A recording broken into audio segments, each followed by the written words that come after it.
Conseil de grand-mère, c'est le secret pour une viande tendre et juteuse. Pour commencer ma recette, je vais commencer par mettre 500 g de viande dans mon bol. J'ai coupé ma viande de cette manière. Maintenant, je vais ajouter 150 ml de lait. J'utilise du lait à température ambiante et je vais bien mélanger. Le lait fera en sorte que la viande soit bien tendre et délicieuse. Et je vais laisser la viande mariner dans le lait pendant 15 minutes. Maintenant, dans mon bol, je vais ajouter 1 cuillère à soupe de poudre d'ail.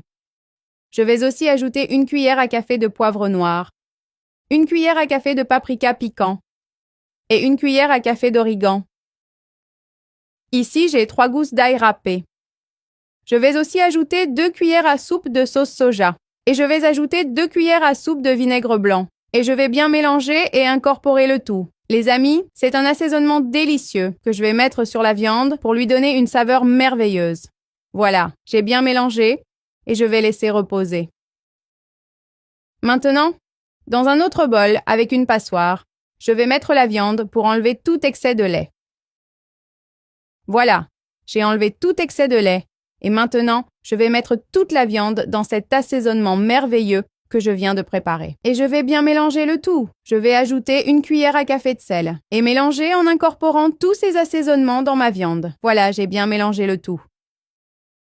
Et maintenant, je vais mettre toute ma viande dans ma poêle qui est déjà bien chaude avec de l'huile.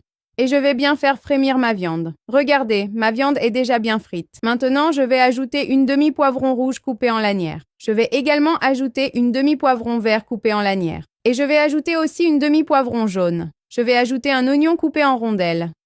Ici, j'ai 2 cuillères à soupe de sauce tomate. Vous pouvez utiliser de la purée de tomate si vous le souhaitez.